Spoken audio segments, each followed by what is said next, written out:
going to share with you how I built a top 10 in the world physique natural without steroids, even when at least 70 to 80% of the guys I was competing against were on gear because I competed in a non-tested federation. People say, why did you do that? Because it's way bigger and way more opportunity when you do those comps. And obviously, I've been training for years. I'm genetically blessed, so I could actually compete against the best in the world. As I say, I placed, in fact, I placed 10th in the world, right? I was 40 in the world championships. I placed 10th. I was natural, and most of the guys were enhanced. But let me share with you my journey about steroids. I want to get deep into the topic of steroids. Always people say to me a lot, and people accuse me of being on steroids. By the way, that's the best compliment ever. So if you're going to hate beneath this video like a lot of people do, and by the way, I love the haters, right? I love the supporters more, but the haters, they get the engagement up, so that's great. But if you're going to do that, don't do the steroid one, because all you do with that is you give me a compliment, right? So if you say you're on gear, that's a compliment. So try a different angle. I'm sure guys listening to this, you can relate to that, right? If someone said to you, right, this guy's on steroids, what are they saying? You're jacked. Thank you. I appreciate it, man. So back to my journey with getting shredded and steroids and why I never took them. I'd be lying to you, my friend, if I said I was never tempted. When you're competing at the highest level in a non-tested federation and most people are taking it, I'm very competitive. I want to win. So there's been lots of times where I've contemplated it, especially for the World Championships in 2016 in Canada. I was very tempted then, but I thought to myself, if I do it, I know what I'm like. And it's the psychological impact. We'll talk about the physiological stuff and everything else and how these movie stars, take these supplements and get to the next level. But also we need to look at the psychological impact of taking steroids as well. Then you're going to feel like you need it to get in shape, right? And I know loads of people, it's a psychological head mess for them because they want to take it to get to be, they feel like they need it to be able to perform well, to get good results in the gym, to recover properly. And testosterone, like I say, I've never taken it. It's not just building muscle. That's the very minimum of what it does. Having optimal levels of testosterone levels is going to give you energy. It's going to help with your sleep. It's going to help you achieve stuff in your life. It's going to give you a sex drive and help you, have better quality sex.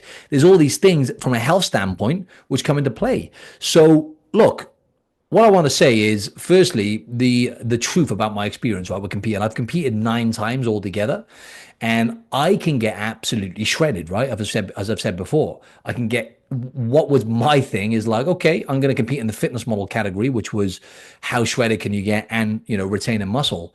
And I would just put the work in. And that's what you got to look at. A lot of people say, he takes steroids or whatever. Again, it's a compliment. But at the same time, I've been lifting weights for 20 years, my friend, right? 2 decades. I started lifting consistently when I was 17. I'm 37 now. Consistently. I was PTing people at the age of 20, right? This has been my passion for a long time, all of this stuff. And that level of consistency and that level of knowledge that I've developed with nutrition. And that's the thing, what people don't look at is the health standpoint, right?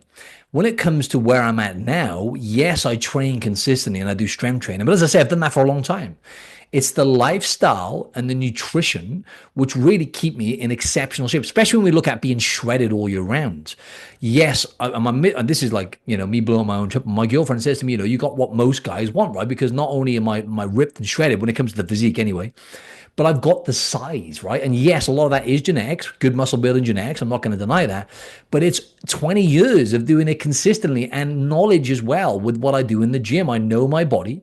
I know exactly the dose of intensity. Well, don't get me wrong, I still cross the line at times, but I know the dose of intensity and volume that my body can manage and recover from to optimize results.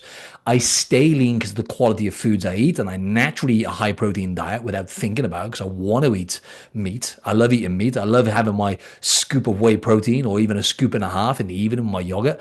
I hit protein no problem every single day, and the quality of the foods I eat means that I don't overeat. I don't overeat to the point where I'm going to gain, a measurable or a significant amount of fat.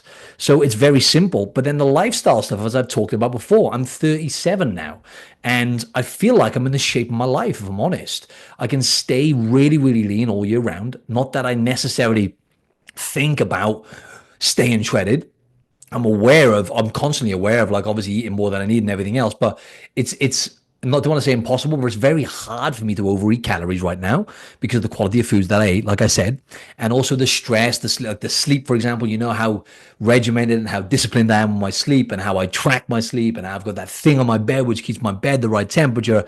I'm all over it, right, with those things, and that keeps me looking better as a byproduct. Obviously, retaining muscle, building muscle, getting results. How you look essentially is a byproduct of your discipline, consistency, and your health. Health is the foundation. So the second I switched my mindset, because I went down that experience, right, with bodybuilding comps and being tempted to take steroids and being obsessed with aesthetics and obviously getting compared to some of the best athletes or best physiques in the world on stage, what that did is that actually give me more body image issues than I ever had. Because then you're getting obsessed with aesthetics, you're getting obsessed with lagging body parts. For example, my legs were lagging at one point, I had to bring them up, then it was my shoulders. So you're constantly getting critiqued on these things. And then it got to a point where I was like, right, I'm not going to compete anymore. I did do one more show after that. I did a show about 5, 6 years ago over here when I was really healthy. But prior to that, those kind of 8 shows before that, I was really obsessed with aesthetics. And it does take you down that road naturally when you're doing that. It has to get obsessive for you to just get on stage and bring the best condition you can bring in terms of your physique. Forget about win or lose. It's a subjective sport anyway, right? So you're getting basically judged and you get in your score and your placing based on someone's opinion, right? It's very subjective. So win or lose, you have to really put the work in and be obsessed, let alone get into the pro level like I did, right? And competing against the best in the world. You have to be super obsessed, but that went too far. The pendulum swung way too far, and then I brought it around to health, and that's when I really started getting a lot of gut issues and stuff like that, and overeating on weekends for about 2 years. I would binge eat every single weekend, hit the off button, and all of that was essentially triggered from bodybuilding and from being overly restricted for competitions and all that kind of stuff, and ultimately being so obsessed with physique that I kind of took away the kind of priority when it comes to health. And then, unfortunately for me, I took it really far. I had gut issues from overeating on the weekend, binge eating and stuff like that. And it got to a point where I was like, something's got to give. I've got to change. And that's when I started introducing things like fasting, right? Intermittent fasting. That's when that first came about, because the bodybuilding mindset is I've got to eat 6 to 8 times a day. You know, there's no science to that. You don't have to eat. When I did my last comp, for example, when I knew what I was doing and I was really healthy, I just ate 3 meals a day. And actually the one before that, when I competed at the world championship level, I was eating 2 meals a day because I wanted to eat big meals and I was really enjoying doing that, right? I was enjoying my meals more and it felt easier doing that. So muscle's not going to fall off your body. You don't have to eat every few hours. That's a load of BS. So it was all these things that I started unpacking and actually looking into the science and going, actually, if I fast, muscle's not going to fall off my body. I can eat less frequently and my gut feels a bit better when I do that. I'm going to train in the gym to get stronger. And I went through a period of time for like maybe 3 months where I was just focusing all on strength, on getting physically strong. And I actually hit some PBs. I hit 220K on the deadlifts, which I believe is around about, say, 500 pounds or something like that for one rep, no more than one. I think I squatted 180 kilos, which is around about, probably about 400 pounds. I did 2 reps of that as well. I think 2 or 3 reps. And that's because I was just hell bent on strength. And then to get physically stronger, you've got to eat in a way you've got to eat in a surplus. If you eat in a surplus, a small surplus of calories, you're going to get stronger. You need to be in a surplus. If you want to hit PBs, you don't see anyone doing strongman competitions or powerlifting competitions who are not in a surplus, right? Be in a surplus. So that was okay because I was taking my attention away from looking at my abs all the time, although I still was, to strength and performance in the gym. And that's just like stuff that I always communicate to clients as well. You need to shift your mindset. If you're so obsessed with body all the time, there's nothing wrong with having physique goals, but you've got to learn to be able to switch your mindset. And I think focusing on strength and performance goals is a great way to do that, because as a byproduct of getting those PBs, obviously I built muscle and I noticed my body respond better than it has in a while. And that's probably because I stopped focusing so much on the physique, started eating more food, trained differently in a way to get stronger. And to get stronger and hit PBs, you've got to be getting decent sleep and you've got to be relatively healthy. So that's kind of like a little summary on my experience. But yeah, just to kind of summarize on the steroid thing as well, that's why I didn't go down that road, because number one, I knew that I would then be cutting corners for the rest of my life and then I would rely on it, right? Number two, you're going to damage your body physiologically. So let's get into that. Your heart is going to put strain on your organs. It's going to look at hormone health. When you're putting any exogenous substance in your body, for example, your body naturally produces testosterone, right? If you're putting that into your body, what that's then going to do, your body then gets used to the exogenous compound. That could be anything. We can talk about any substance there, right? Your body's going to do what it does. It's an adaptation machine, your body, right? It's going to adapt to what you're doing. And then it's going to down regulate your natural supply, your body's natural production of testosterone. So I don't want to play with my body's natural processes. And if I'm honest, I actually sat down one day and I thought to myself, when I was competing, I was like tempted. I said, looked in the mirror, I'm like, Matt, what are you going to get out of this, bro? You're going to get a plastic trophy. Let's just say it how it is. You don't get paid much. By the way, that's another myth as well with bodybuilding. Unless you're Mr. Olympia, you ain't getting paid much. Nothing at all, to be honest. So any stuff you see online with these guys doing these comps and stuff, they're not getting paid, right? Unless you make money off the back of it and you want to build a coaching business or you want to create a supplement line or whatever that is, you ain't going to get paid directly from it. So I was like, it wasn't worth it. And that's what I would say to a younger version of myself or to any guy. I know most of you are guys listen to this, and even the females. You might have a son who might get tempted to do that stuff. Don't do it when you're young. When you're in your 20s in particular, you've got testosterone, good natural high testosterone level, especially even younger than that. People cut corners, right? There's no shortcut. People want to do this. The new topic now is HRT, right? Hormone replacement therapy. And people want to do all this, and there's loads of guys taking it and stuff. But it's like, when I look at a lot of these guys, I'm like, you're not doing the work. You don't warrant doing that. You're doing it, you're cutting corners. Now, don't get me wrong, I'll get into older men and stuff like that, right? But in my opinion, you need to tick all the boxes first, do the work with your health, with your sleep, with managing your stress, with training appropriately. Most people don't train either consistently or they do too much. They overtrain, they go all out with high intensity training, and then they wonder why their testosterone levels are low when you're not training consistently. You're pushing your body too hard, so your body is not able to recover. It's in a stress state. Remember, if cortisol's up, testosterone's down, right? It's like a seesaw effect with cortisol and testosterone, just to simplify it. If you're overdoing the high stress training, right, and your cortisol levels are high, over time, if you're not recovering properly and getting good sleep to counteract that, you're not fueling your body the right way, your testosterone levels are going to drop. So you need to train appropriately for your body. You need to be focusing on prioritizing sleep, as I always talk about. You need to be eating the right foods and fueling your body the right way, obviously eating whole foods, but also eating enough to recover. Because most people are doing all these extreme diets. I'm following carnivore, I'm following this, I'm following that. It's all or nothing with food, it's alcohol. They're doing all these things and they're trying to cut corners by taking HRT, right? Do the work first. The only situation I would say to take HRT is if you've ticked all those boxes, you've covered all those health markers that I mentioned and all those habits and the things that you need to focus on first to naturally get your test. Obviously, sunlight is a massive one as well. Not getting adequate sunlight. Most people don't get adequate sunlight. They don't get outside enough. They're in an office all day under artificial lighting. Get out in the sunshine, get out in the daylight. That's one of the most important things for testosterone levels, right? So these natural things you need to do first before you take that road, right? So anyway, before I go off on too much of a tangent, I want to share something with you here as well. The Shred Blueprint. I'm going to be giving away the Shred Blueprint again, right? Because people are reporting back after getting it from the previous episodes. They said it's great. They're getting good results. They feel way better. They're getting leaner.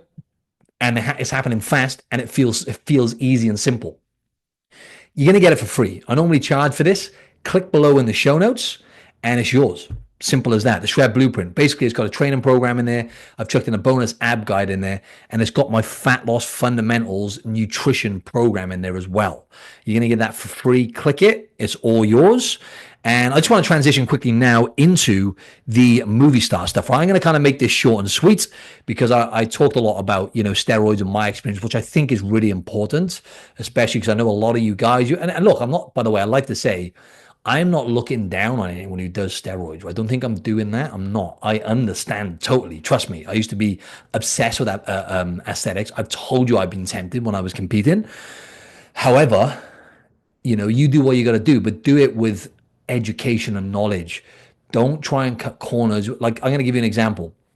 A young guy I know, one of my friends here, I'm not going to mention his name, obviously. Young lad, 22. He decided, I want to get my results to the next level. He wasn't seeing the results he wanted to see.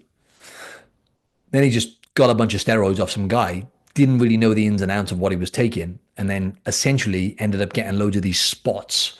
You can get really negative, horrendous health reactions. And he had these issues with his skin, like spots. I had a friend that had to have an operation before he took steroids. He had gyno, that's a common thing, right? Where he had like what we call bitch tits in the UK. Had these, sorry if I've offended anyone, but that's just what we call it, right? Bitch tits, where he had basically, because of high estrogen levels were elevating too much from taking steroids, right, and not doing it the proper way. Then he had like basically like little boobs essentially. So what happens is around your nipple and stuff, and around your pecs or your chest here, you get like fat and stuff building up there, and he had to have an operation to have that taken down from doing one cycle of step. It's not worth it, guys. Like, for the most part, it's really not. Like, it's just do the work, guys, right? Don't cut corners. Like anything in life you cut corners with, right? It will come back. Like anything that's easy, or don't get me wrong, right? And I want to be clear here as well. When you take steroids, you still got to do the work, right? So don't look at people on steroids if they're in fancy. By the way, I've come across a lot of people who take steroids who are not in good shape, right? Loads of people. You don't just take steroids and get in shape. You've still got to do the work. That being said, when you're taking steroids, you're sitting on the couch watching TV and you're anabolic. You're anabolic 24/7, right? When you're not taking steroids, you have to get your body into an anabolic state, right? And how you do that is harder than when somebody who's taking steroids. And also, you recover much quicker. So that's what I couldn't compete with, right? So when it came to like the final stages of the comp and stuff, I didn't quite have the fullness that those guys taking steroids had, because they had like more testosterone, but also because they could push harder. Like I couldn't recover as quick. So they would be hammering it the next day after recovering from taking steroids and testosterone. And I couldn't do that same intensity consistently because I just wouldn't recover, right? Because I haven't got the elevated testosterone levels to help me recover, right? So there's all those ins and outs, but I'm going off on a little bit of a tangent here. Let's wrap it up with the active stuff. I'll probably do a whole new episode on this because I'm going to skim through this now. But when you look at people like Dwayne Johnson, right? I love Dwayne Johnson. He's a legend. I don't know if he's been open about hormone use. I don't think he's ever mentioned it or whatever, I think, to my knowledge. But if I had to guess, with all this stuff, this guy is an absolute savage. His work ethic's through the roof. He's an absolute beast, right? And he's a genetic freak as well, right? He was a WWE wrestler, or WWF. By the way, I used to be obsessed with wrestling when I was a kid, right? He used to be WWF back then, showing my age. He was a WWE wrestler, absolute freak. He's Samoan, right? Genetics. Samoans have got the most freaky muscle building genetics ever, right? But when you look at all the work he's done, all the movies he's done and everything else, right? And all the training he does. I actually followed one of his programs before that he did for Hercules, I think it was. It was like ridiculous volume. And I was in my 20s then, and even then I found it hard to recover from. It was like 50 reps on every single exercise, right? You're doing 50 squats, barbell squats, and you're doing like 6 sets on every exercise, right? And he's doing that day in, day out at the age he's at. What is he, in his 50s?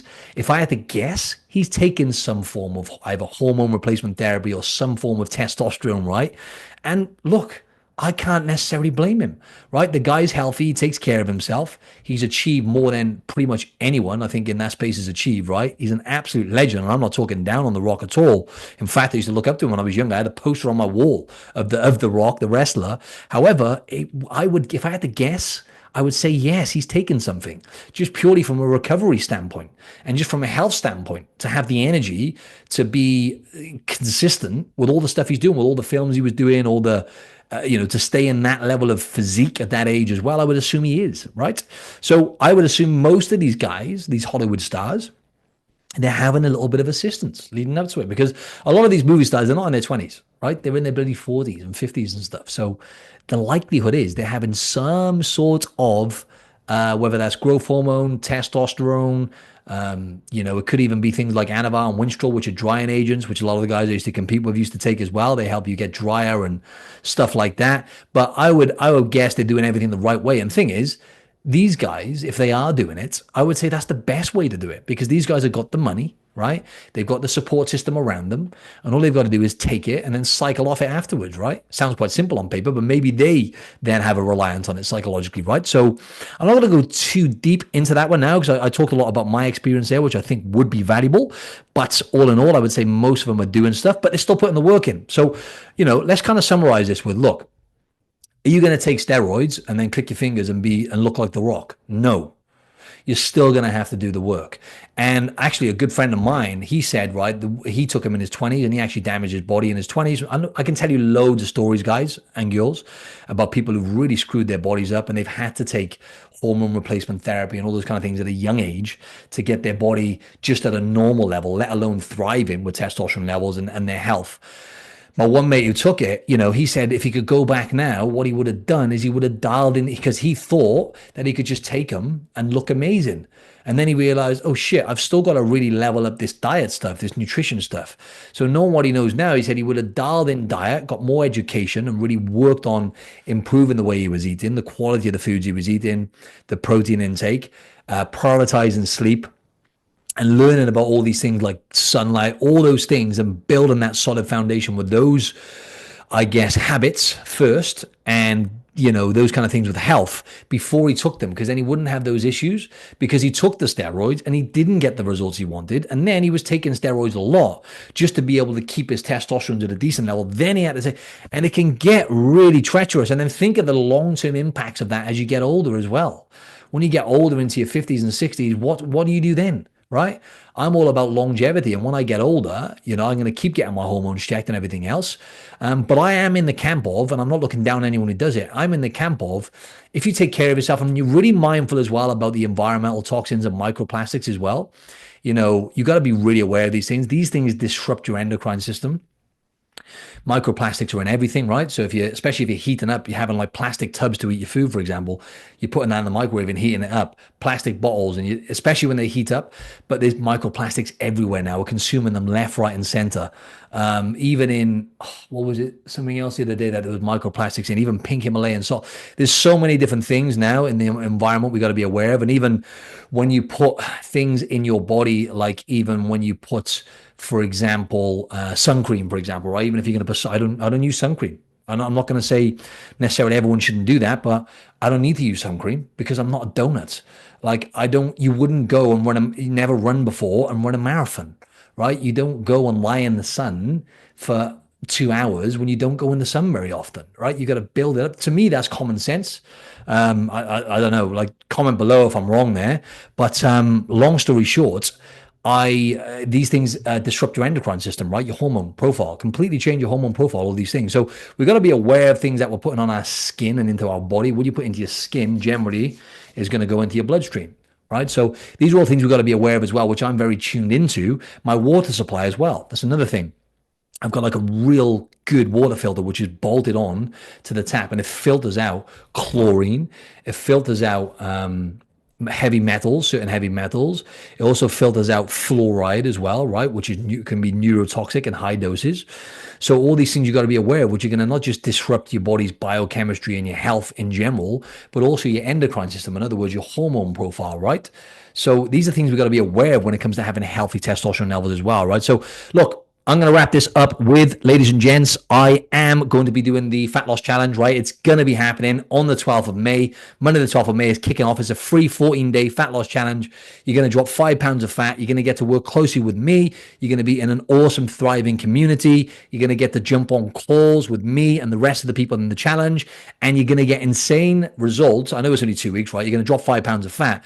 But the most important thing is I'm going to teach you how to build a foundation so you can sustain these things, right? Now, obviously 14 days, realistically, you're not going to get in my shape in 14 days. I'm just going to say how it is. However, you're going to get really good results. And I'm going to be honest, like if you don't enter this and you're looking to lose fat, again, you're just crazy, right? So apply below. I put the link below in the show notes.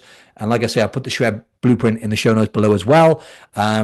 Like this video if you liked it on YouTube, give it a like, comment below if you've got any feedback on anything I said on steroids or anything at all, or any questions you've got. I'd love to get a conversation going. And finally, check out this video here that I'm recommending to find out more about this topic and to get more of an understanding of the things I talked about in more depth. Thank you.